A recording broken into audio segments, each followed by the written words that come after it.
Okay, hello and welcome to uh, a revival of the channel in a way, in a sense. I don't think I've uploaded anything in quite a while, so um, yeah, it'll be good to get back into it, to upload some stuff, and I want to just tier rank everything that I've read this year. Um, it's been a bit of a slower year because I've been reading a lot of One Piece this year, so I guess the sheer volume maybe has gone down a little bit, but I think there is still a lot to kind of talk about. And as you can see right there, we do have a decent chunk of stuff. Um, I would say, because I was looking at my last year as well, I think last year, honestly, was probably a better reading year for me. I think this year there were a lot of flops that, unfortunately, I suppose, I I I got through and whatever. I think this hopefully next year we can get into a bit more consistency in terms of the quality of the books that I'm reading. Um, there are a couple of series that I want to start and get into that I know I'm gonna appreciate a little bit more than some of the series here. So hopefully, hopefully, 2024 is going to be a great year for my reading, but we will see. It's currently the 1st of January. So as of right now, I'm still currently reading two books. I'm reading Children of Time on audiobook. So I guess I'm listening to it. And then I just started reading Sumi in the Dark by Thomas Jodorowsky. So I chose not to include them because obviously, where do you start and stop? But I'm not done with them. I'm very close to being finished with Children of Time, and I probably know where I would put it, but I'll give it the benefit of the doubt, and then hopefully I'll remember to include it at the end of 2024 in that list. Um, so I think we're gonna do an S, A, B, C, and D. I think we might add a fuck off tier list, which we did last year, but we will see. We will see. I might use D to its extent. I don't know why I'm wearing headphones. I do that sometimes. I wear headphones when I make these videos, and I'm not listening to anything, so I don't know why I do it. But the audio might sound a bit echoey as well, because there isn't much furniture in this room. I just moved recently, so yeah. Apologies if you feel like it's echoey. Nothing I can do about it. Got my got my doors open, my cupboard doors open. Where do we start? Where do we start? I think if I go by Goodreads, I might go by the chronological order that I actually read them in. I think that might be a good way to get through the list because it kind of details a story, I suppose, that happened. Um, Let me put myself small somewhere. That's not gonna work. Okay, we'll just go Goodreads. And where are we at? Where are we at? I'll make Goodreads small. I should have done this before. Gah. Okay. That's fine. That's doable. All right. So the first book I read, and some of these are actually 2022 books. Two of them were completed, or I finished reading them in 2022. But for some reason, I made my last video before the year was done, so they're going to get pushed through and included into this one. And first off, we have you can't actually read the title of this one. I'm sorry. It's The Left Hand of Darkness by Ursula K. Le Guin.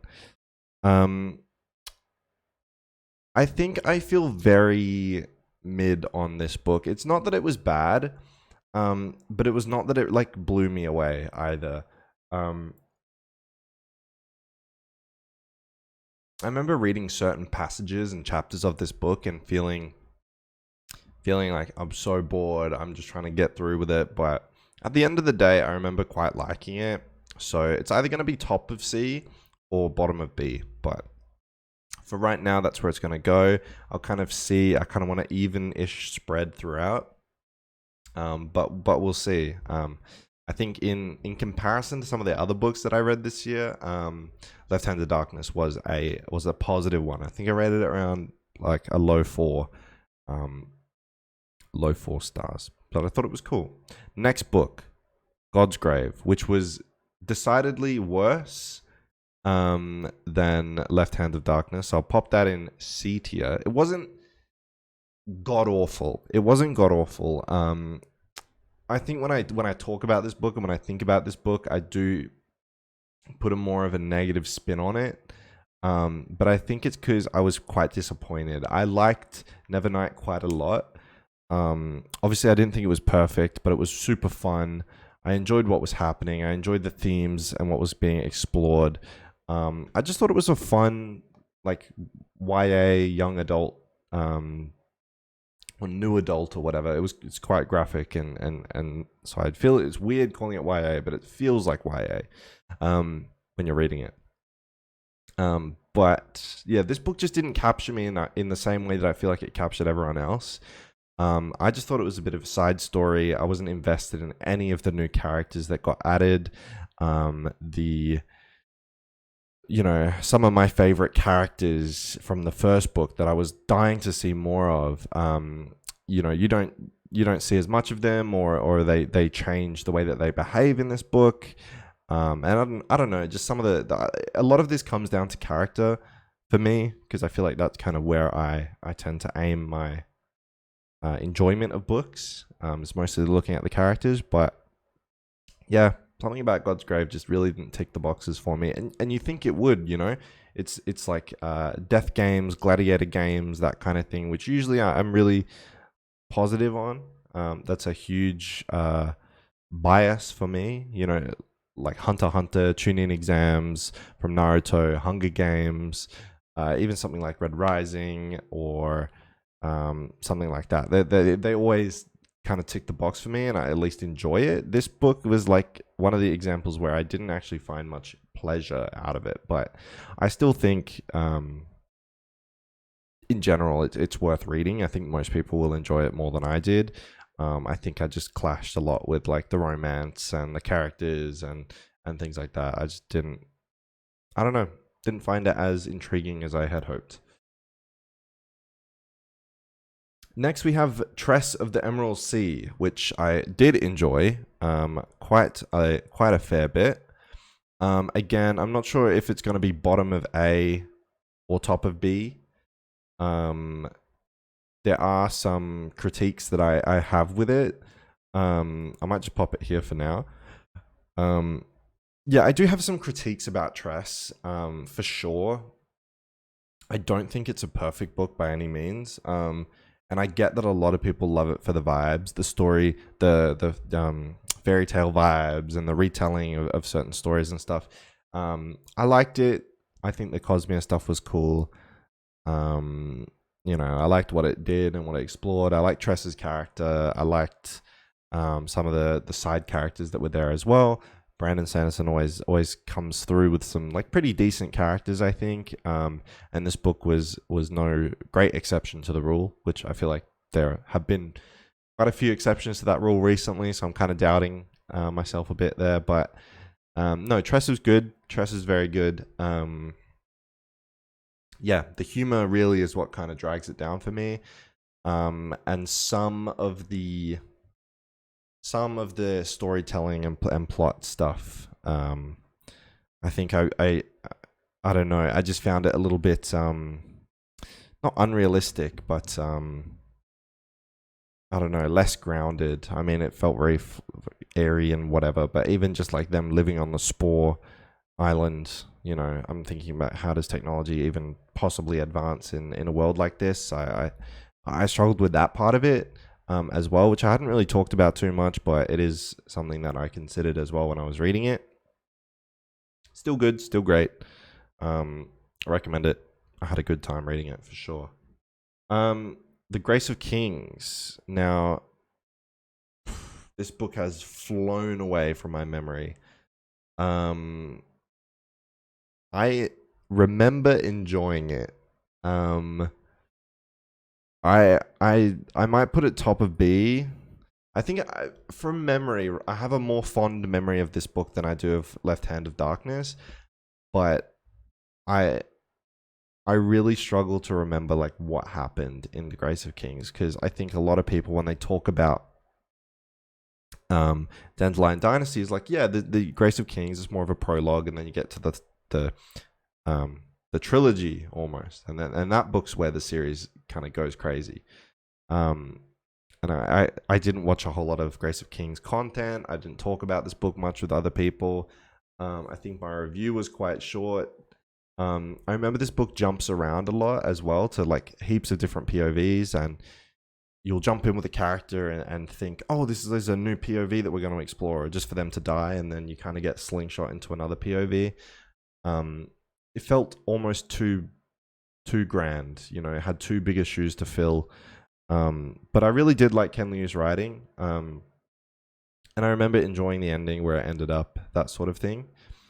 I am excited to keep reading the series. There's too many things that I'm more excited to read. And I feel like because this is more of a prologue, I can sit here, I can pause on book 1 for a long time, and I can just dive into book 2 later, maybe read a recap or watch a recap, spoiler review, something like that, and I should be fine. It is a bit telling on my enjoyment of the book, though, that I'm willing to just put it down for over a year, put the series down for over a year. It's probably going to be, you know, a year and a half minimum before I even think about starting the other one. I do have book 2. I like the series enough to get book 2 for sure. Do want to read it, but struggled a little bit with the first book. I think it does take its time to find its footing, I would say. Next we have, I'm not sure. I believe this is going to be my favorite book of the year. Yeah. My favorite book of the year. This book is so incredible. I love The Blade itself so much. What can I say? The characters are amazing. Giselle Danluthar. I don't know. I read this series early. Again, I read this in January, so my memory on it is a bit foggy. And again, I didn't really have friends to talk about this series with. There wasn't a whole lot of creators at the time making content on the first trilogy. I think most people had kind of moved on to the later sections of First Law. I guess I could go back and read it, but yeah, the First Law is hard to talk about because it's very intimate. It's very character focused. It's not these like huge sprawling plots and huge things like, you know, Game of Thrones or Stormlight Archive or something like that. Even maybe Red Rising, more of a modern example. I feel like The Blade itself is kind of just vibes, characters and vibes, and you either get it or you don't. And what can you really say about it besides like, I loved reading about these motherfuckers. Like every page, Joe Abercrombie's writing is amazing. The world I thought was amazing. The magic system and stuff, even though you don't see too much of it, but I thought it was amazing. Like it just fit everything I wanted, and I could just read his fucking I could read his shopping list, you know. So, Joe Abercrombie, amazing. Probably my best book of the year, but I don't think it's my best book of all time. I still think that title is being held by the Lies of Lachlan Mora, which, hey, that's a fucking incredible book. That book is just so incredible. It's so incredible. And I think it's very telling of my style, the style of books that I like. That those are my two favorites. And then Stormlight Archive books are hot on their tail, but I don't think, you know, they take the lead at the moment. Elantris, where are you? Yeah, I didn't love Elantris very much. I think the first half of Elantris was really tough to get through. Sorry, let me look at my Goodreads review because that's what that's edit. Yeah.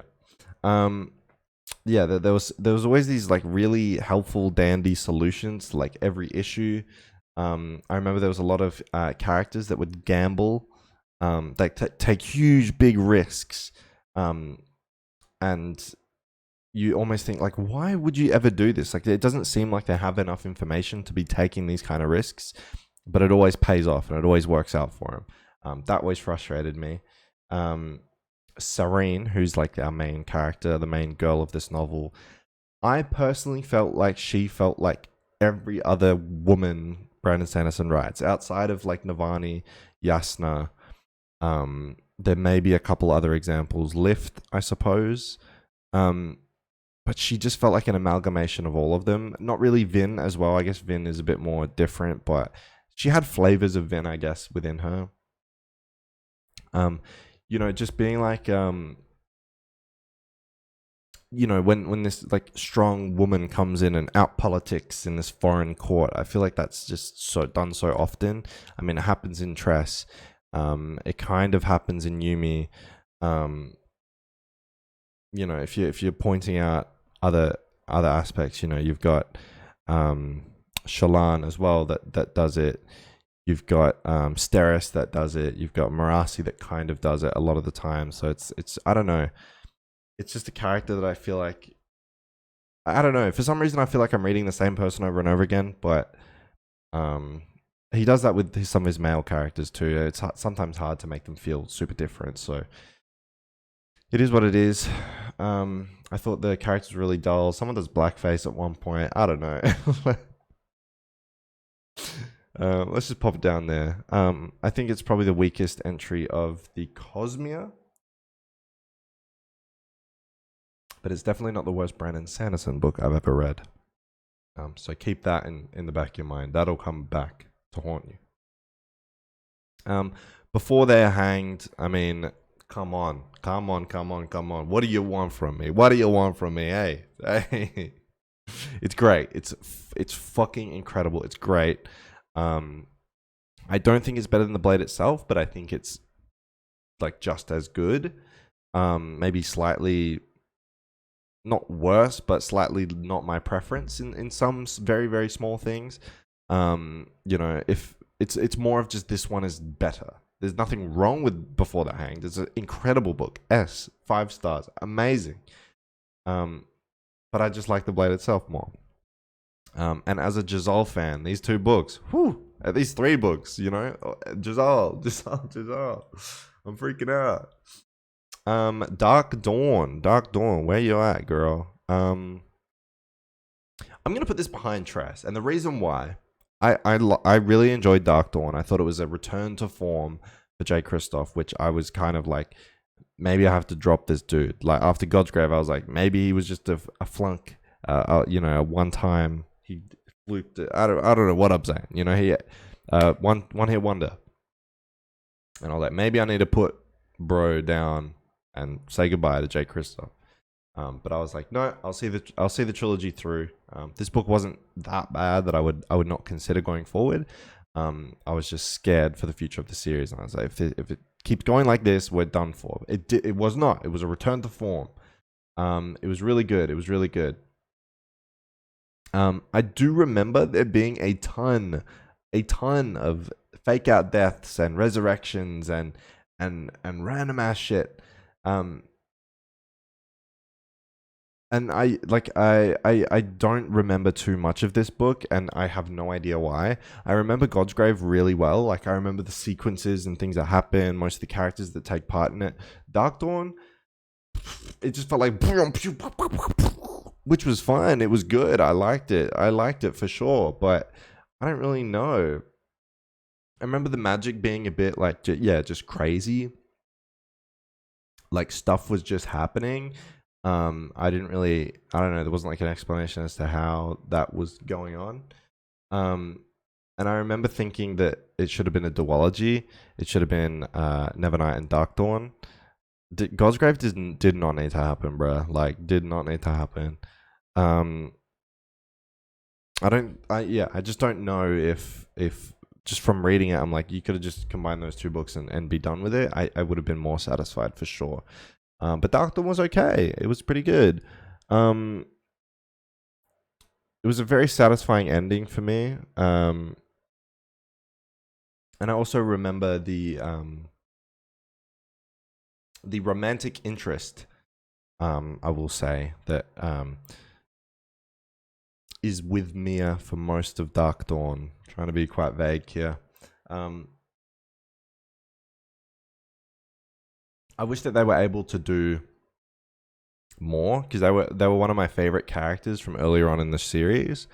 And I just remember constantly being like, you know, are they going to be able to step up and do some really cool shit? And I just remember being a little bit disappointed that that didn't necessarily happen. I think Dark Dawn is great though. I'm gonna put Tress above it just because I recall Tress quite fondly. I remember a lot about that book. Dark Dawn is just like a barely a memory for me. I don't know what was happening. If We Were Villains by ML Rio. I'm gonna pop that one down here as well in B. I think this one has kind of lost some of its charm with the further I get away from the book. I think the book is very melancholy and very thinks quite highly of itself. I just remember hating some of those large, blown out, bloated Shakespeare fucking recounts and stuff. It's just not my thing to read a bunch of Shakespeare and have Shakespeare influence your life in such a way. I don't relate to it. I don't get it. I don't relate to you. Yeah. Don't try and make me fucking read Shakespeare, bitch. But I remember it being a good book, to be honest. I think it did ride on Secret History coattails a bit, but I haven't read Secret History, so I don't mind. To me, that it's fine. The reason I'm gonna chuck it in B tier is just because, like my memory of it, I'm just like, yeah, it's good, but I think it just the whole Shakespeare side of it, not really the kind of books that I love reading, and to recommend it to someone else. I don't really think about it too much. There's other media recently that has walked a similar path and done a similar thing to this without all the Shakespeare in it, and I ended up loving that way more. So I think if you like Shakespeare, go for it. For me, it kind of fell short due to it's just absolute reliance on Shakespeare, and it does walk you through that quite easily, but the characters are just so melodramatic and don't act like humans. They just fucking recite Shakespeare at the most random ass times. I'm like, hey, can we calm down? People don't do that shit. It's like me reciting Stormlight Archive quotes. Like, Honor is dead, but I'll see what I can do in the grocery store. Like, come on, bro. Like, shut up. Game of Thrones. I think I gotta put Game of Thrones in the S tier. To be honest, it does not belong in the A tier. I almost think we need to kind of shuffle everything down a bit. We might have to actually. B tier, B tier, B tier. Yeah, these are probably B tier.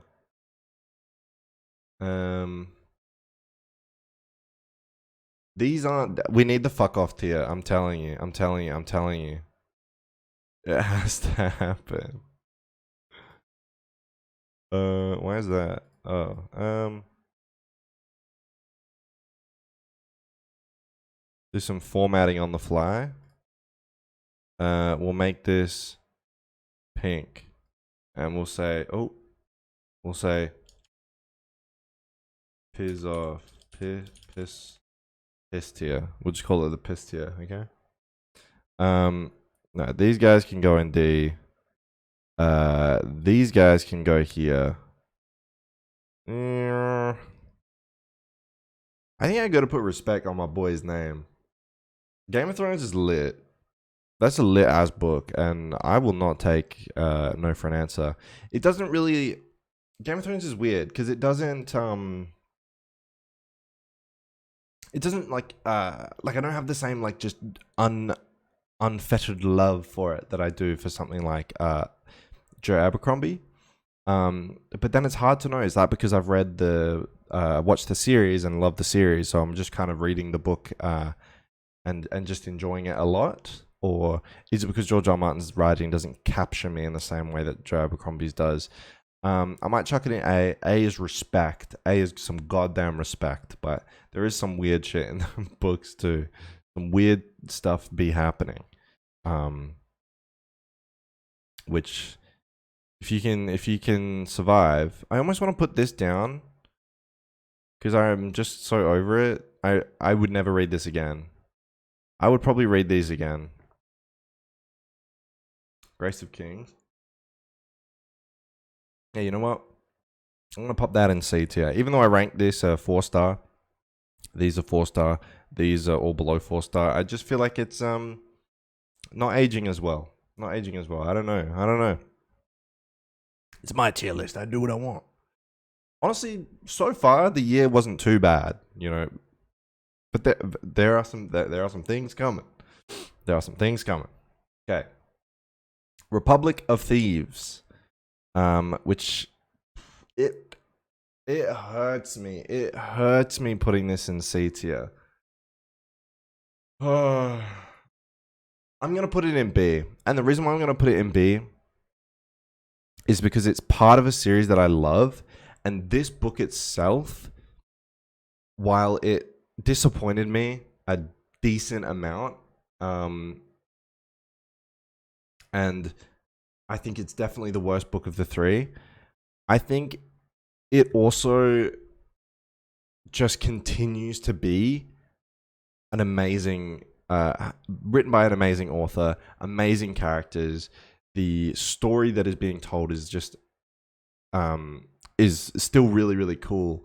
I just feel like he wrote himself into a bit of a corner with things that happened earlier on in the series, and I almost don't want to hold it against him. I'm like, you know, it's not his fault that this book suffered, but it had to. There was a lot of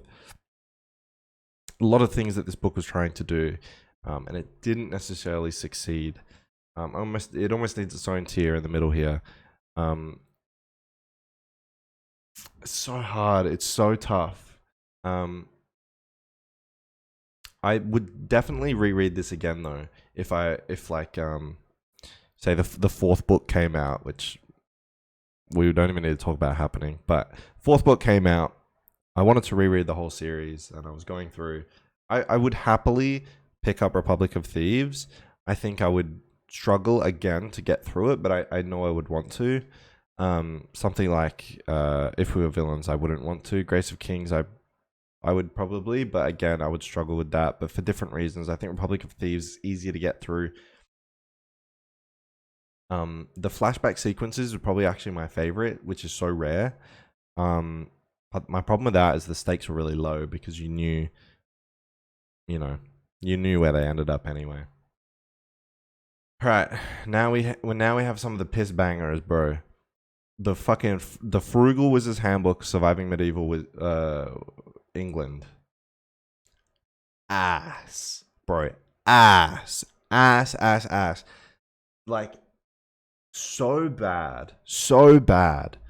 I respect Brandon Sanderson as an author, but god damn, that was bad. That was so bad. Awful characters, awful plot, awful setting, awful twists, terrible themes, terrible vibes, terrible mood, terrible atmosphere. I hated it. I hated every second of it. I don't want to think about this fucking book anymore.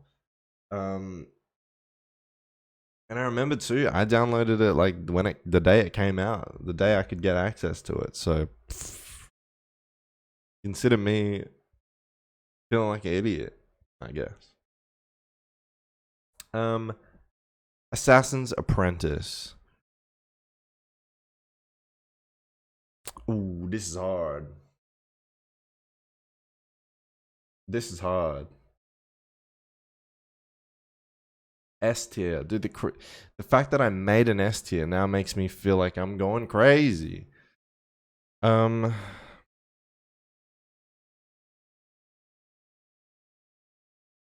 Yeah, I think I have to put Assassin's Apprentice in A tier. I almost feel like I have to put Game of Thrones in A tier too. You know what? they're all going in S tier. Sorry, they're not going in A tier. Assassin's Apprentice is amazing. It's such a great book. You know, it's riding the vibes wave for sure. There's not much happens. It's a slow paced book, but it is what it is. It's incredible. I think it's great. I freaking love Realm of the Elderlings. What can I say? Assassin's Apprentice is a great way to start it. Fits as a little baby. It's cool. Sharp Objects. Piss tier book. I believe, yeah, these two books were just the absolute worst things that I read this year. Just god awful, man. God awful. You know, actually, Sharp Objects is surprisingly better than Frugal Wizard's Handbook, but yeah, this is among the worst things that I've read. And look, I love Gone Girl. I thought I would love Gillian Flynn, but Gillian Flynn, Gillian, who knows, bro? Not for me. Not for me. Maybe the show's better. Maybe the show's better, guys. I don't know. I wouldn't trust it. I don't know. Yeah, I try not to think about that book. I try not to think about that book too much. We got Royal Assassin. Royal Assassin. Look, that's going to be our first A tier, I think. Royal Assassin is good. It's probably my least favorite of the Farseer trilogy. Well, I know it is. Just because I wasn't a huge fan of some of the plot lines that you get introduced to here. I know a lot of people are, and a lot of people love you know, what's happening. I really like the stuff with oh gosh, is her name Molly? I don't know if I can. I believe so. The fucking girl, you know what I'm talking about. And Fitz makes some choices in here that rough. It's rough. But yeah, Royal Assassin, still great. Still a 5-star book. Probably just like 4.5. You know what I mean? Like these are more like 4. That's a little bit lower than 4. 3.5 to 3. 2.5 to 2. Or 3, like low 3 to 2. Yeah. But they can change too. And I feel like the tier list isn't necessarily if I had to create a number to rate a book. I don't know how that works, but like for this, I gave it a 4 and this I gave it 3.5, but I think this is actually higher on my tier list than this book. I don't get it. Red Rising. Red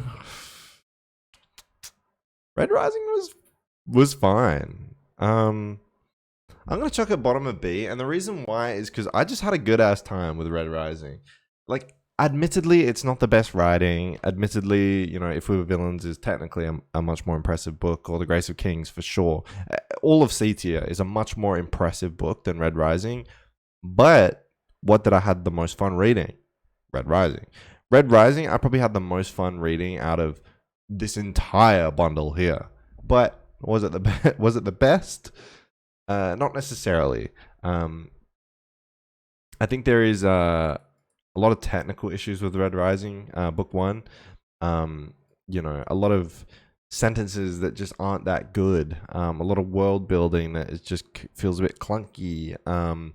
Plotting that just is a bit strange. But honestly, I had a great time. I don't care what anyone says. It's not an incredible book by any stretch of the imagination, but I had a thrilling time and I burned through this book.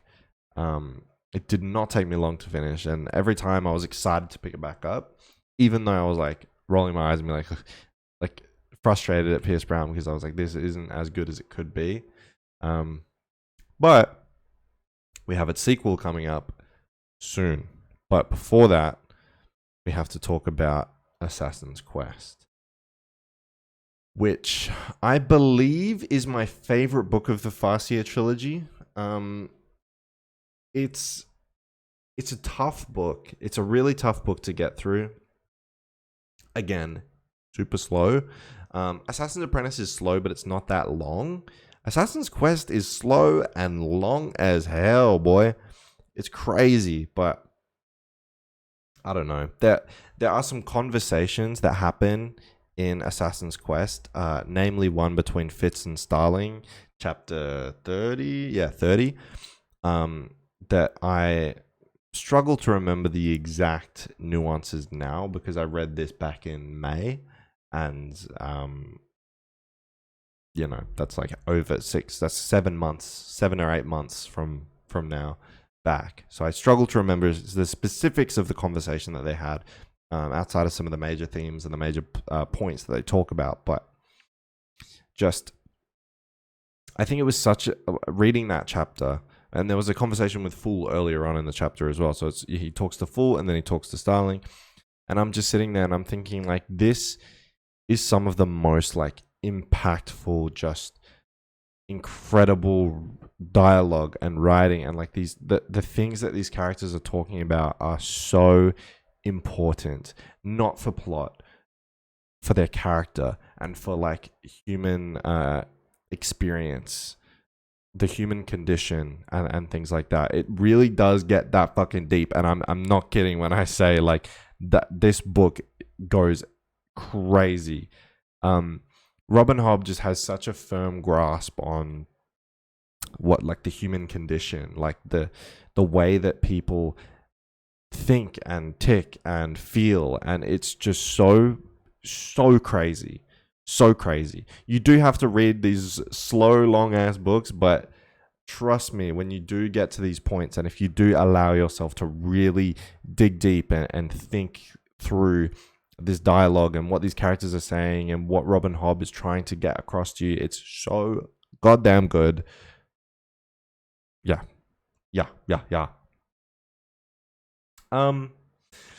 Here we have probably one of the craziest things that is like happened to me in modern reading, which sounds insane. But Golden Sun, I struggled so hard with this book. It's probably in between these two, actually. I struggled so hard with Golden Sun. I don't know what it was. I could clearly tell that his writing had improved, and everybody and their mother thinks this book is better than Red Rising, but for some reason, this book was so hard for me to get through. I struggled to pick it up. I struggled to get through. Chapters were grueling. I don't know what was happening. All these things that should have fell into place and should have made it a series that I loved. Huge moments were happening. Huge reveals. I just don't know. And so let's talk about it, because this is probably one of the most contentious things that I would ever say. One of my most controversial opinions. And I don't know if I was just taking a crazy pill, but I truly did feel like Golden Sun was a step down from Red Rising. Not in terms of writing. I do think his writing improved, but in a lot of other aspects. So what did I say positive about this book? It's fast paced, which is good, but I still struggled to get through it, even though it's fast paced. There were some really good chapters. I do remember there were some really good chapters. There's one towards the end of this book where he goes to a certain place to meet a certain person. And it's a quiet, intimate chapter, mostly of just talking. I won't say too much more than that. And it was incredible. It was so good. And I was like, oh my God, like this is what the series can be. This is amazing. But then just everything outside of that, everything before that, it just wasn't what I wanted.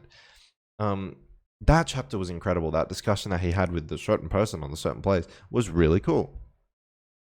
Huge moments, like fights and battles and stuff, which I didn't care for too much, but the fact that they're there is cool.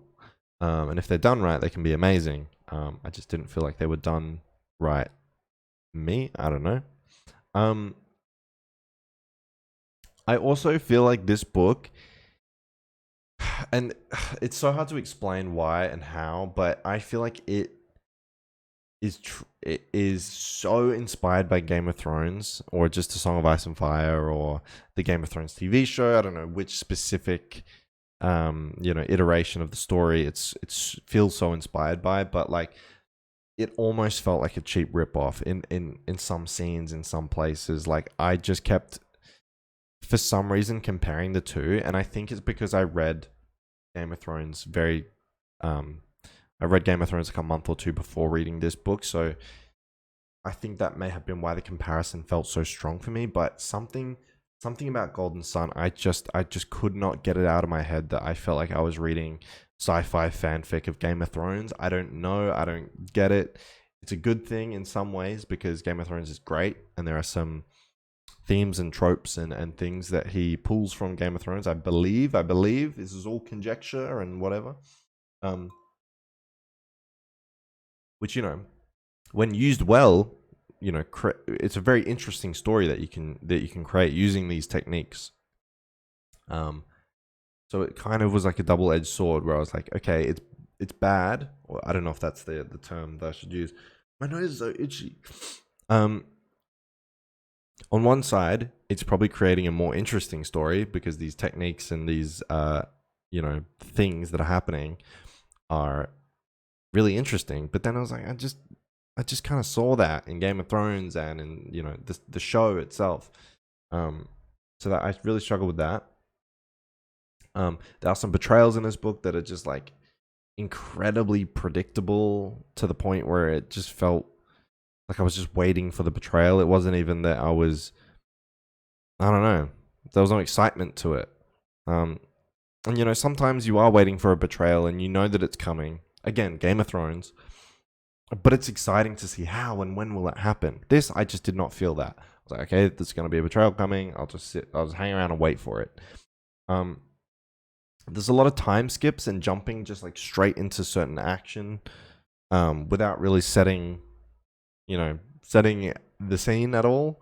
The beginning of this book, so jarring to me personally. I was like, what is happening?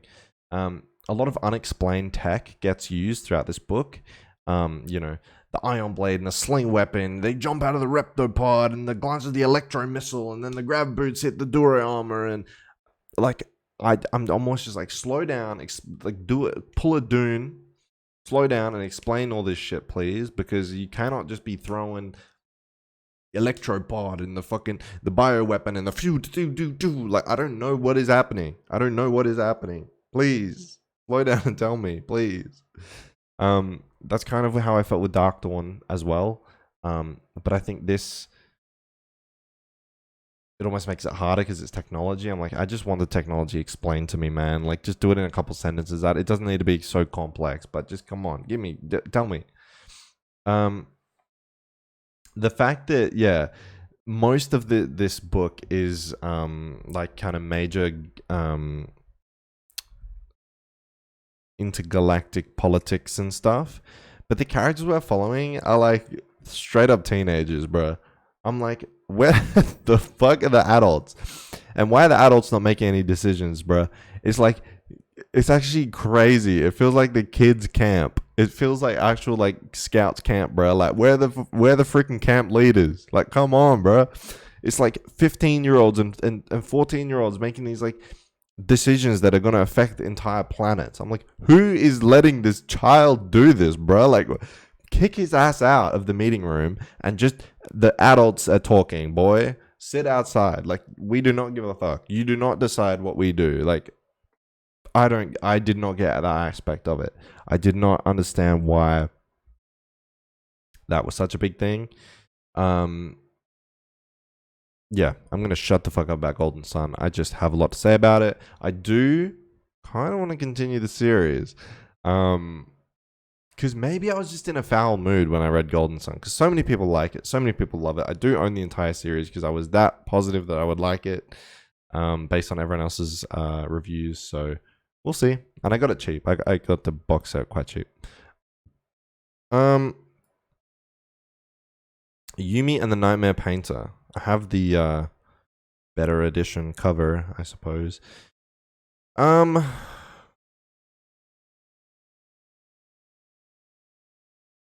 don't know, bruh. Yumi and the Nightmare Painter. What do I think? I almost think Oh, I don't know. Yeah. I think God's Grave was better than Yumi and the Nightmare Painter for sure. Better than Golden Sun, probably. This book just disappointed me, man. Um, it doesn't feel original at all. What I will say is that it's set into the Cosmere and has some of the best Secret Project art. And Nikaro, who's the boy, I thought he was a decent character. The thing I didn't like, there is 2012 unfunny humor. The character Yumi feels the same as like most other Sanderson's female characters. I didn't really like the world building, especially towards the end. If you know, you know. Feels way too inspired by things like Your Name, anime, that sort of thing. It's quite predictable. And it got a bit too meta at times. Oh yeah, I remember there's a lot of passages in here that are like, it almost just feels like you're reading the book, and like Brandon just like his head comes out of the pages, and he's like, "Did you know that AI art is bad?" And I'm like, "What are you talking about, bro? Like, back up, back up, back up." Like, don't be talking to me like, like leaping out of the page and yelling some shit about, you know, how an artist has to have confidence in their work in order to succeed, and jump back into the book. I'm like, what are you doing, bruh? Like, say that in a more nuanced way. It felt really weird. It felt like he just randomly was like talking at you. I think that happened in Tress a little bit, but it felt even worse in this book. So that's why it's going down in there. Yeah, not a well, we have more Brandon Sanderson to talk about, so I'll do that when I get there. I might try and hurry up because I'm already on minute 46. This shit is going. Tomorrow. I'm gonna put that top of B. It's not gonna make it into A. I'm sorry. But this book I burned through. I absolutely burned through it. And I don't know. I had a fun ass time reading it. The characters are characters that I like, that are very flawed, and they make decisions that that don't benefit themselves at all the time. But Gabrielle Zavine was able to make you empathize with them enough, like show that these decisions were grounded in their history and in their reality or in their perception of things. And it was cool. It was cool. Some of the video game elements were really, really good. You could tell this is someone that understands video games. Didn't feel too like boomer interpretation. But in talking about that, there were some really weird lines. Like, I remember I wrote down an example, so I'll read it out to you. A gamer should never enter a potential combat situation without checking one's inventory, which is referring to someone in real life going into a quote unquote combat situation, which was quite serious. And they're talking about checking their damn inventory. I'm like, no, bro. Like, there are some times when it just does not hit the gaming talk. And it's very rare that it does happen, honestly. But when it does happen, like in this situation, I'm sitting there and I'm just thinking, like, come on, bruh. You cannot have, you know what I'm talking about. If you know, you know. You cannot be thinking about checking your damn inventory in this point in time. It's so urgent. It's so scary. The event that was happening was so insane. And this character is like, let me check my inventory real quick. No, bro. Like, nobody's doing that. That feels so crazy. And that's when it gets boomer. Outside of that, it was pretty good. I definitely didn't dislike it at all. And personally, I felt like it kind of like a rip-off of A Little Life. We'll see. I know some people online have mentioned that, but not many people agree. I just felt like it was treading very similar path. It's not like a huge negative or anything, but it's just something I noticed, I guess. The ferryman, I'm gonna pop that in piss. It could go bottom of D, but I'm just gonna pop it in piss for the fun of it. Um, Fuck that book, bro. It's like a sci-fi book about um this dude wakes up on a, I don't know, he's on like some sci-fi island. I hated it. I hated it. I hated it. I hated it. There's a mystery at the end of it, you know. God, it's awful, especially the ending. Grr. The beginning I didn't mind actually. I like because it's like island vibes and like sci-fi island vibes is like kind of fun. I didn't realize I would like want to enjoy that setting so much, but ugh, it fell apart. Um, A Clash of Kings. Um, yeah, I mean, yeah, it's incredible, bruh. A Song of Ice and Fire is incredible. Everyone knows that. What, like, you know, what am I saying to anyone that doesn't know? Um, I think a lot of people get turned off or turned away by some of Martin's how shall we put it? Some of his vulgarities and dispositions and the way that he talks about women and stuff like that. Which I understand, but I'm just viewing it as part of the art at this point. And I enjoyed it. I enjoyed it. I enjoyed it. You can definitely critique art for approaching topics in a bit of a harsh way, but does it necessarily make the book bad? I'm not. That's such a deep philosophical question to have at this very point in time. But yeah, I do think that Clash of Kings is very much a great book. Very much a great book. I'm kind of keeping these series all combined together, or besides Royal Assassin, which fell down. But I truly do think it's like Game of Thrones is great. Farseer trilogy is better. Better. Now that that's on my tongue, do I really believe it? Farseer trilogy is better than Game of Thrones. I'm almost tempted to do this. Clash of Kings was great. I think Game of Thrones below, but it's hard to say because I've watched season 1 so much, and Game of Thrones, the book, is just straight up recreate. Well, season 1 is a recreation of the book, so it's like I've read it before, but Clash of Kings starts to divert. I don't know. Yeah, was it necessarily this much better or worse than the previous book? I don't know. I don't know. This book did have Daenerys and Bran though, which I didn't like. Is it better than Assassin's Quest? Yeah, I think so.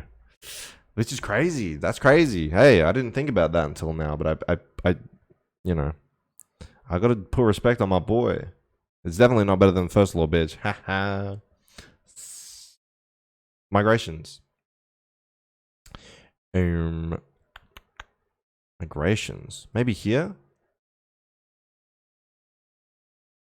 Yeah. Migrations is great. You have to be really in like the right mood to read it, I think. It's very somber, it's very existential, it's very scientific. It's very bleak, it's very melancholy, it's very overdramatic at times. But it all kind of comes together to create this really compelling story about the migration of Arctic birds, which sounds bad, but it's actually a really exciting book where a lot of interesting things happen.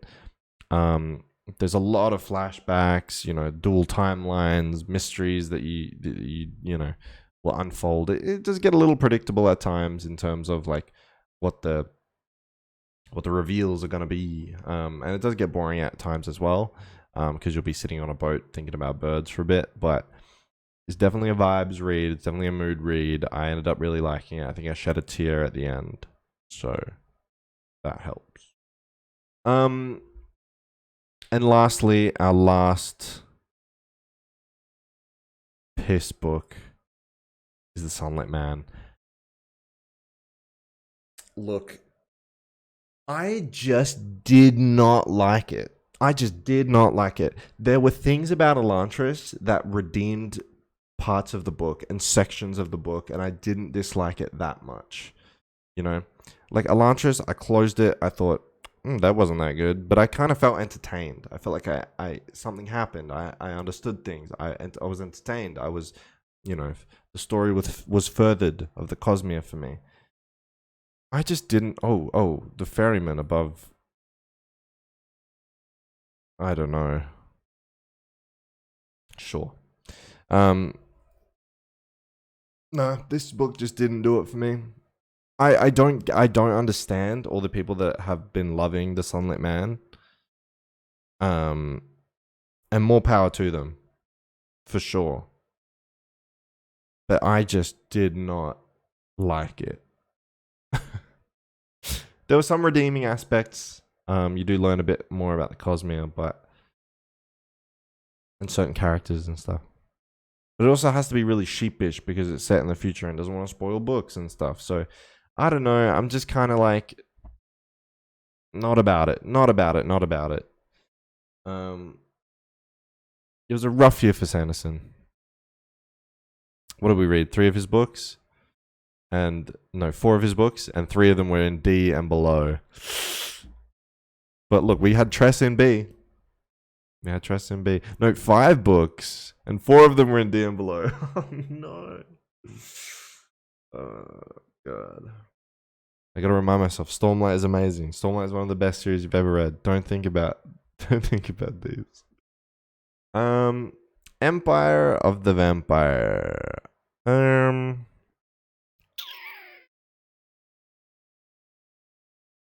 of want to put it over Yumi. Even though my ratings, again, I rated Yumi higher than Empire of the Vampire, only by 0.25 or some shit, but I'm going to put Empire of the Vampire in D for me. Look. I just flipped the switch. Flip. Maybe I was being too harsh on Empire of the Vampire, but I just didn't like it that much. There were some redeeming parts here and there, scattered here and there, but I think just the pure girth of this novel almost annoyed me. Like, I think there's like Empire of the Vampire has some high highs here and there, some cool scenes, some cool ideas, some cool thoughts. But the fact that it was so goddamn long, with so many, dual timelines, shit like that. Come on, bro. Wrap it up. Be done with it. I'm over it. I didn't like the main character, and he's the one we're hanging out with all the time. It was very edgy.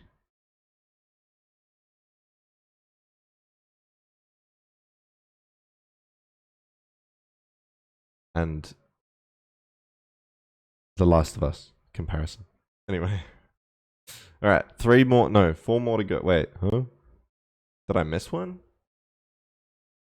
Oh, I missed Last Argument of Kings. Well, chuck it in there. That's where it goes. I love this book, but it's not better than that.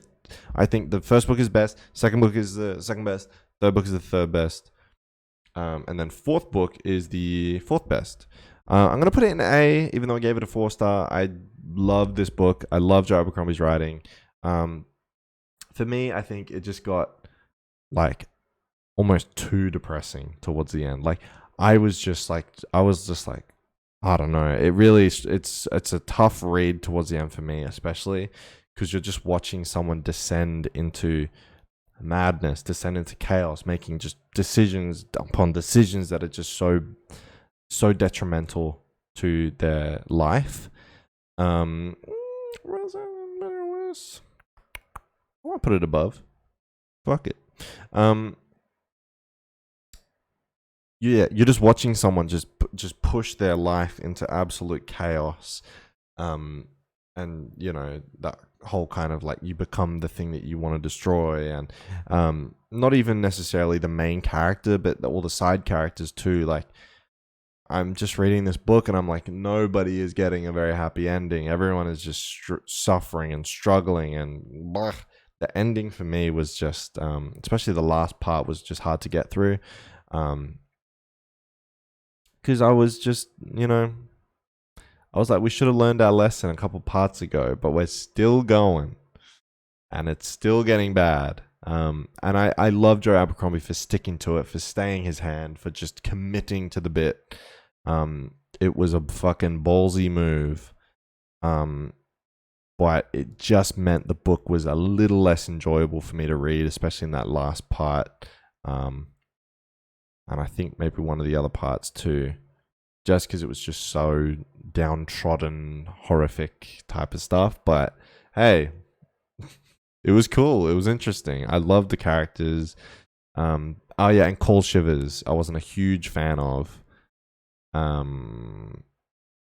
So actually, I think considering Cold Shivers, I'm gonna pop that one just down one.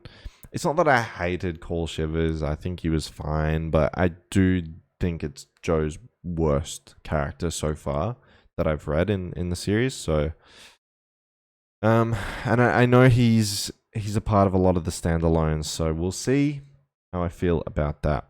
Terry Pratchett, Guards.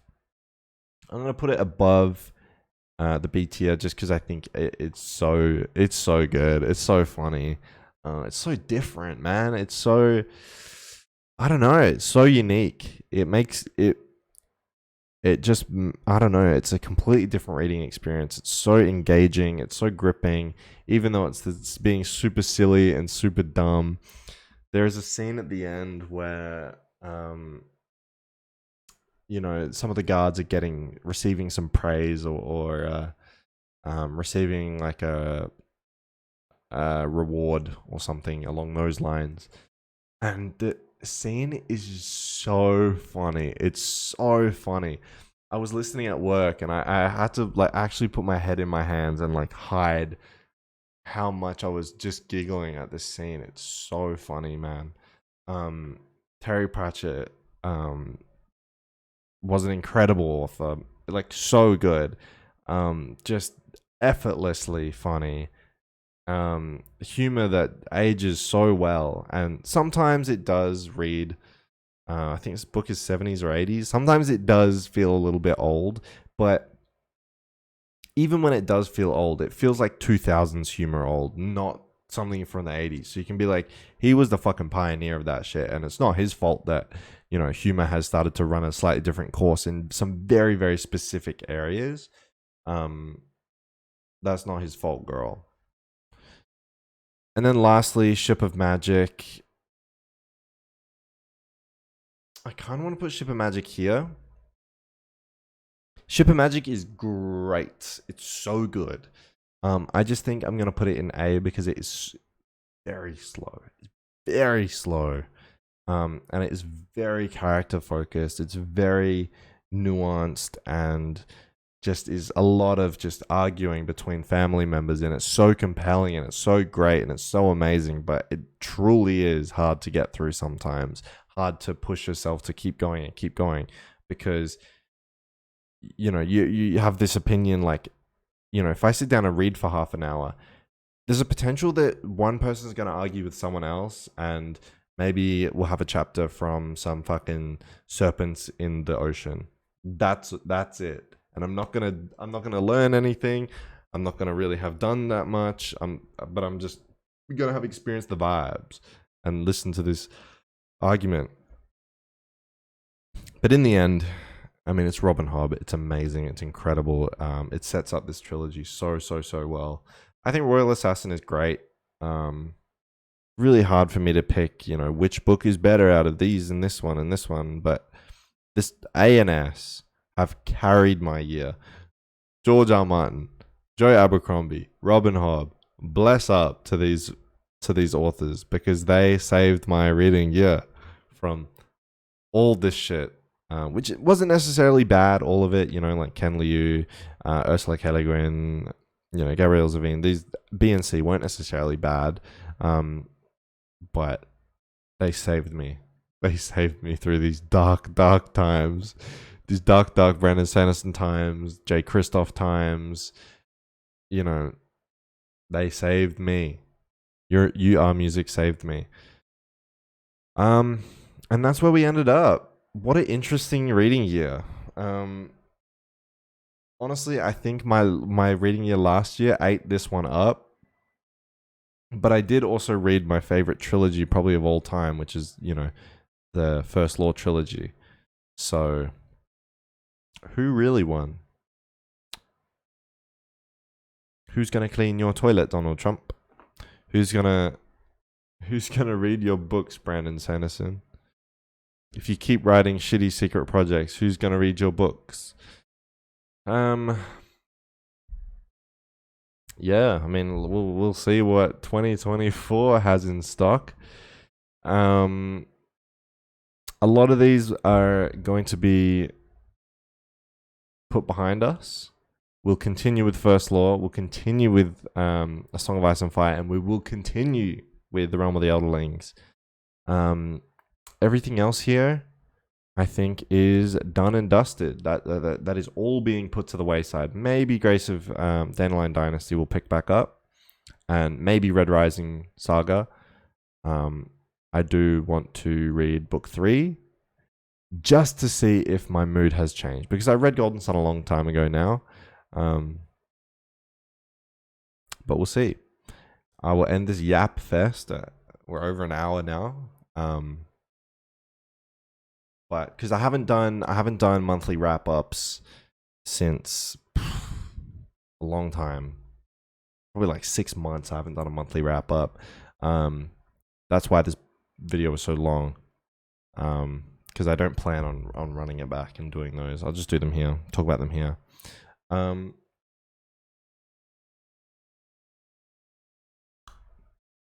Yeah. If you disagree, please let me know.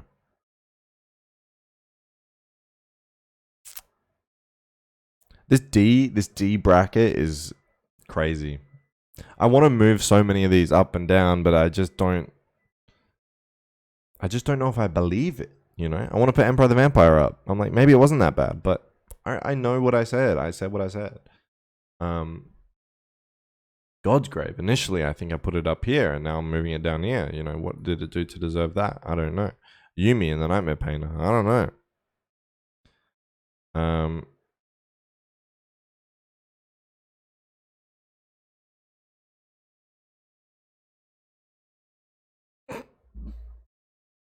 Maybe that's the maybe that's the final sorting. I don't know.